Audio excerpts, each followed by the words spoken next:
Well, they never have earthquakes on the East Coast until they do.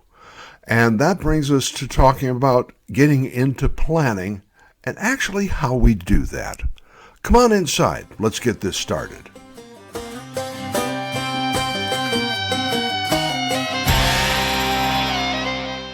Well, hi, everybody. I'm Bill Bateman, part of the team here at Refuse to be a Victim Personal Protection Training. We are located, say it with me, friends, in the Medford, White City area of Southern Oregon, 6800 Kershaw.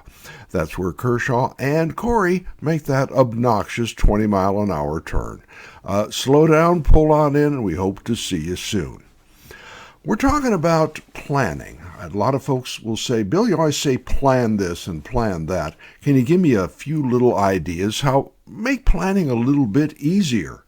And that recent earthquake on the East Coast, 4.8, which is fairly respectable. I've been in those personally, and they do catch your attention. It shows us that almost anything can happen anywhere. And too often, people find making a plan seems too big. It's almost insurmountable. Well, the key to successful planning, and there are several points. One, make it an ongoing effort. It is never a one and done. Two, consider all cases, like they never have an earthquake on the East Coast, but then they do. You have to look at all eventualities, including the most bizarre, a piece of like an airliner falling into your backyard and smashing your car. Never happens until it does. Another key is involving everyone who's going to be involved. You, your spouse, your kids, and if you are involved with others, like you have a senior living with you, or if you are a senior citizen and you have the grandkids over every now and then, there should be discussions and actual little workshops on what do you do if. Just like you need to take all the stuff out of your bags periodically, check it to make sure it's still up to date, and repack it so it's easy to get to, you have to sit down and think about planning. Best way, baby steps. Let's talk about lighting or food. Well, I was watching a TV show on Paramount Plus. It's called Joe Pickett. It's about a game warden who gets into the usual misadventures. There are flashbacks which show him as a teen when he and his brother create a loose leaf binder, and it's their emergency book. What do I do when this happens? They actually go out and try and plan in an actual setting. If they're sitting out around the campfire, what would I do if? For example, let's see, this comes to mind. If you store food out in the wilds and you go back to get it, the raccoons got it. You've learned a valuable lesson before it got too serious. So that inspired me in watching that for two good ideas. Get family members involved, especially the young ones. It gets you good ideas and buy-in because young eyes and young ears are going to see and hear things you and I don't normally think of. And it also led me to suggest scenarios. Actually work through examples. Now remember, in a scenario, you have set this up. It's not like it just happens. So the fear, fight, or freeze is going to kick in. Keep that in mind. Scenarios are good, but you are getting advance notice. The lights are going to go out, for example. Well, let's use that example. You're at home. You're on the sofa watching your TV. Boom, lights go out. Hear that big thunk. Well, what steps are you going to take? First of all, can you see to go check? Do you have a flashlight or something convenient to the sofa or your easy chair or the couch, wherever you're going to be? Have you got a place for a flashlight? The first thing I do is wait for my eyes to adjust, and I'm listening. I'm listening for car alarms, sirens, yelling, maybe screaming. I'm going to look out the window and see if the house across the street has gone dark. Is it just me? Is it the whole block? Or if the night sky suddenly gets a lot brighter, the entire city could have gone out. So these are the type of things we do when we plan. We consider the likelihood of something happening, and we look at the unlikely things happening. I saw on television just recently a person coming into a store somewhere here in Oregon, walks into the convenience store, and a giant saw blade comes sailing across the parking lot. It broke off a construction site, and that thing comes in there like 30 miles an hour and embeds itself into the door he just walked through. It pays to pay attention, folks. Pays to pay attention. Things are getting kind of scary out there. So when you're planning, involve everyone involved in the process. If it's going to be you and the kids, talk about it. There is no bad idea in a brainstorming session. Don't go to extremes like the mothership is going to land to carry us all home. Keep your tinfoil hat in the drawer until the meeting. Yes, goofy things can and do happen, and yes, we need to be prepared for all eventualities. However, it's a good idea to put the most realistic things first and then consider every aspect.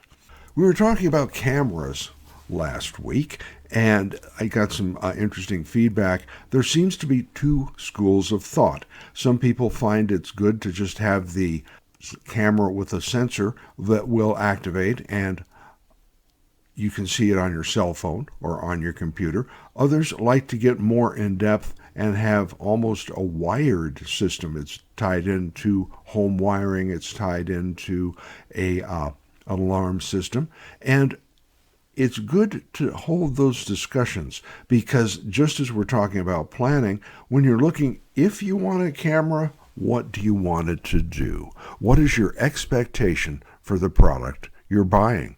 Too often we see something, we look at the commercial or we see it on television, oh, that looks good, I wish I had this at my house. How practical is it? How expensive is it? Are you going to get out of it what it costs you both in dollars and in effort? Now, most of this stuff has gone from extremely complex to something that is really, I installed my entire home security system myself, and I know it works because when the alarm went off, I got the call from the service, and we have an emergency code. We've got all the good stuff, and it's not costing me that much money. In fact, it's very inexpensive for the service that I'm getting. One other thing, and I mentioned it last week, I want to mention it again. We talked about notifying the 911 dispatch center of where an emergency key might be hidden. That's something we can do in our area. Please check in your area and your community to see if it's possible. Call the non-emergency police number and ask if you can tell them where you have your hide-a-key. And I recommend a good hide-a-key. You can buy them online for like $15, $20. You can also get those giant locks like realtors use, and it's a combination lock, and you unlock it, and inside is a key. I like the hide-a-key a little better. I don't like the things that are supposed to be a rock or supposed to be a troll or things like that because they stand out. They're very, very obvious. So if you're going to have a hide-a-key, if you're going to have something to allow an emergency responder to get in without taking your door off the hinges, because if you call for help and it's life-threatening, they will pop the door to get in to help you. And thank you for doing that. Yes, good job, ladies and gentlemen. To avoid that, in our area, it is possible for you to tell dispatch where a hide-a-key is available to them, and that's going to make it easier for them to get in to you, and it's going to make it faster and less expensive. This is going to be a short one this week. I do want to talk a little bit about things out at the range. Now that the days are getting longer, you can come out, and I think we're up to 6:30 or 7 o'clock when the range closes. It's 30 minutes before sunset, plus or minus. I mean, we're not going to go to like 7:03. That gets kind of silly. It breaks on the quarter hour. That means more time for training, more times for classes. I'm going to once again go in and try and find another way to make it easier for you to register. We've got some great classes. Home Defense Shotgun is my own personal favorite. I also like the Beyond Concealed Carry class. You've got your concealed carry permit. Now what? I've personally taken those classes. I've helped out training in those classes, and I find those two of the best classes you can get. Because when I first got my concealed carry, now bear in mind, I've been in firearms my entire life, but getting a concealed carry permit is much, much different. The first couple of months, you feel like that gun is just printing. You feel like there's a flashlight shining on where you are carrying your sidearm. You're worrying about how you are dressing. You are worrying about which holster you've gotten. There's a lot of things to realize. Also, the responsibility. Remember, you are responsible for every round that comes out of that firearm. Knowing your backstop. The always, always, always points we discuss become very, very critical because now it's life and death. Lawsuits can happen. Jail can happen. People can be hurt, killed, or permanently injured. So the responsibility that comes with a concealed carry permit is significant. And taking classes to help you deal with that responsibility safely, effectively, and legally, I cannot recommend that highly enough. So look on our website right on the front page, and you will see there's concealed carry and then concealed carry mastery. I suggest signing up for both. Get the concealed carry, and while you're waiting to process through getting the actual physical permit, take the concealed carry mastery. It gives you a really good sense of what you need to do. It also empowers you to make better decisions. I am going to be looking at a new way to register. I have, this is an ongoing project for me, trying to make it easy and quick for you to sign in and to get a course. I will let you know when that happens. Also, there's some things going on in my personal life that I may have to go to every other week on these programs. We'll see what happens, but more on that when it comes up. We do have our concealed carry classes coming up. That's right, this coming Saturday, April the 13th, is the concealed carry class, and we'd like to invite you to take part in that. There are some spaces available, so please jump on the website.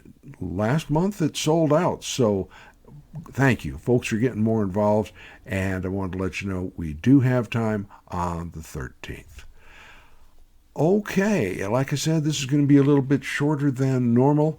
I do want to thank you all, and I notice we are seeing more subscribers, and thank you. Do share this with your friends and family. Do pass this around, and if you got suggestions, like how about a little more help planning, Bill? Please feel free to send them to the email address at the bottom at ProfessorPrepper@protonmail.com. All right. We look forward to seeing you out at the range. We look forward to seeing you in class or just bumping onto the street there and saying howdy. Whatever you do, be safe. We'll see you next week.